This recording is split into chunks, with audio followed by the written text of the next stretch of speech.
Napatakbo si Doris nang makitang sinisira ang kanilang bahay.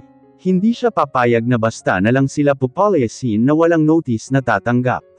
Bahay nila ito, at walang sino mang magpapaalis sa kanila sa sariling pamamahay. Hoy, bahay namin iyan. Bakit niyo sinisira ha? Sa malakas niyang boses na sigaw. Sorry ma'am, gagamitin na po ito ng may-ari ang lupa, at gagawing village. Napatingin siya sa paligid, nakita niyang nagkanya-kanyang hakot ng kanilang mga gamit ang mga tao. Hindi niya alam ang nangyayari, pero hindi niya ito inaasahan. Anong ibig sabihin nito? Kasali ang bahay ko. Pero sa amin itong lupa, may katibayan ako na sa amin itong lupa. Nagtinginan ang mga ito sa inasal niya. Opo ma'am, lahat po ng bahay dito ay tatanggalin na.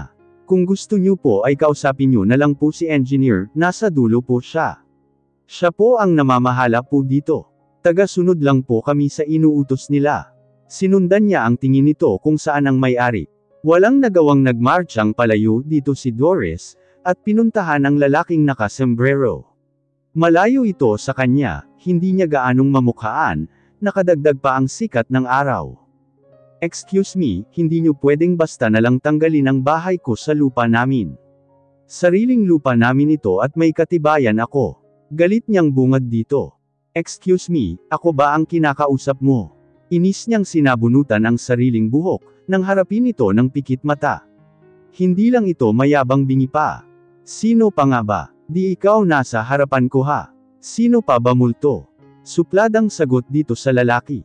Malaki ang sombrero nito, at nakataklab ito sa kanyang mukha. Sa maliit niyang babae hindi niya ito masisilayan. Kung ibig mo sabihin ang pag-alis ng bahay dito sa area. Sorry, pero lahat po ng bahay nakatirik dito ay aalisin, at walang isang makakalagpas. Besides, isa na itong private property, at binili ng gobyerno para gawing village, pabahay sa mga walang bahay. If you want mag-apply ka na rin para magkaroon ka ng sarili at maayos na bahay. Sasagot pa sana siya sa lalaki, at makipag-away nang makita niya si Aling Selma. Pakiramdam niya nagdidiwang ito sa nangyari. At naalala niya rin ang sinabi ni tatay. Heto na iyon, wala na silang bahay na matutuluyan. Bakit biglaan naman yata? Ate, dito ka lang pala, bakit ka tumakbo?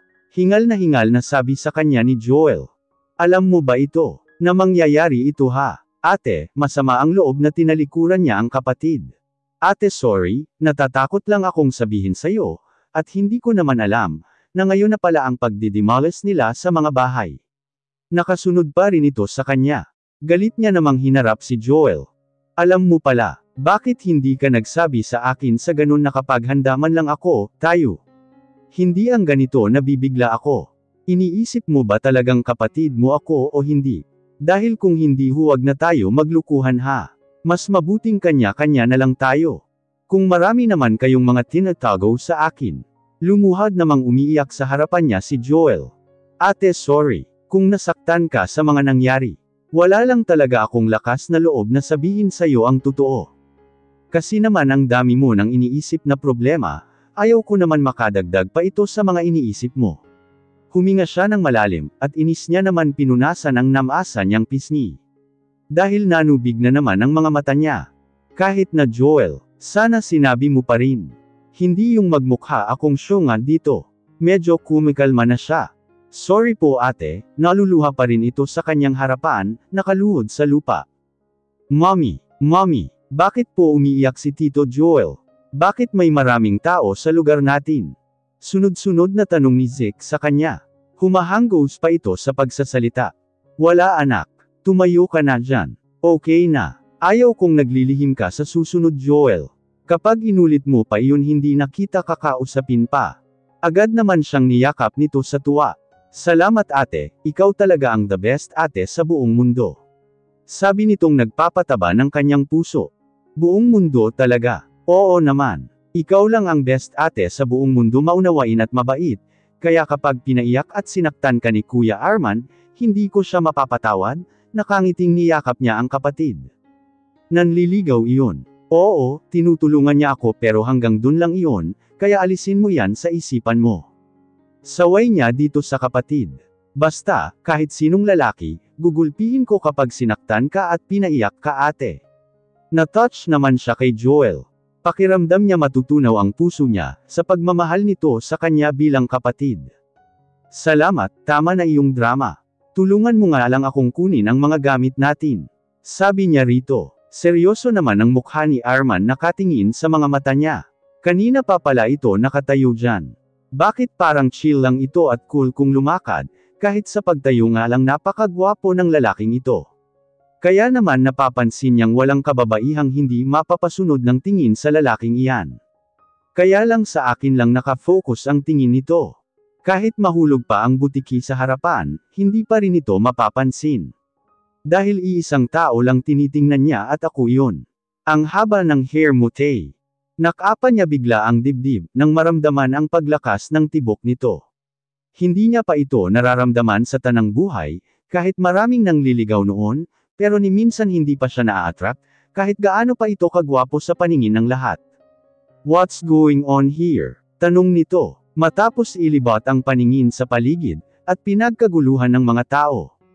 Mommy, nasaan na po ang bahay natin? Umiiyak na tanong sa kanya ni Zeke nang kalabitin siya nito. Wala na tayong bahay. Sabi niyang naluluha na lang. Ano, bakit po? Saan po tayo titira? Hindi ko alam anak, bahala na. Iniwan siya nito at lumapit kay Arman. Gusto niya itong awatin sa pagsasalita, pero pinigilan siya ni Arman. Nang magangat ito ng kamay tanda ng hayaan na. Daddy, ayaw ko matulog sa kalye, takot po ako sa multo. Naluluhang sabi ni Zeke kay Arman. Don't worry baby, I will not let you sleep on the street, okay? Pagkatapos hinarap siya ni Arman, matapos pakalmayan sa pag-iyak si Zeke. Kunin mo na yung pwede pang magamit, pag hindi iwanan mo na lang. Sabi sa kanya bago nito kinuha ang phone sa bulsa. Arman, nilingon naman siya nito. What? Hindi ko alam kung paano kita pasasalamatan, ang laking abala nito sa'yo. Hindi mo kami pamilya, pero bukal sa loob mo tumulong. Hindi ko na alam kung paano pa kita pasasalamatan. Alam kong hindi ito sapat kung salamat lang, pero pwede kang humiling kahit ano basta kaya ko. Makabawas man lang ako sa lahat ng tulong mo sa pamilya ko. Narinig niya ang paghinga nito ng malalim. Wala akong ibang hiniling sa iyo at sa Diyos, ang patawad mo lang. Ha! Pinutol nito ang pagsasalita niya. Never mind. Just let me help, whatever I give, just accept it. I have a lot of money. Hindi yun nauubos, at masaya akong makatulong sa'yo at sa pamilya mo. Hindi na siya nagkomento pa nang mag-ring ang cellphone ni Arman. Napapansin niyang kahit nasa Pangasinan ito, marami pa rin itong kinakausap, marahil tungkol sa negosyo ang mga tumatawag sa lalaki. Inilibot ni Doris ang paningin sa buong paligid. Malaki at malawak ang bahay na binili ni Arman. Para sa kanila, ayaw niya sana tanggapin, dahil sobra-sobra na ang mga binibigay nito sa kanyang pamilya. Pero mapilit itong tanggapin niya. Mayroon itong 4 na silid. Pero ang mas malaki lang ang master's bedroom, na para lang sa pang-couple, ang bed-sized queen ang laki. Katamtaman lang din ang laki sa ibang silid.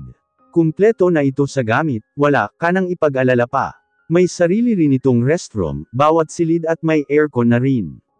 Ang nakakaagaw sa kanya ng pansin, ang malaking chandelier sa sala, at ang nagkikintaban na tiles. Pangarap lang niya ito dati, pero sino mag-aakalang magkatotoo ang pangarap niyang bahay? Did you like it? I chose to buy it, so you can all live together in the same house.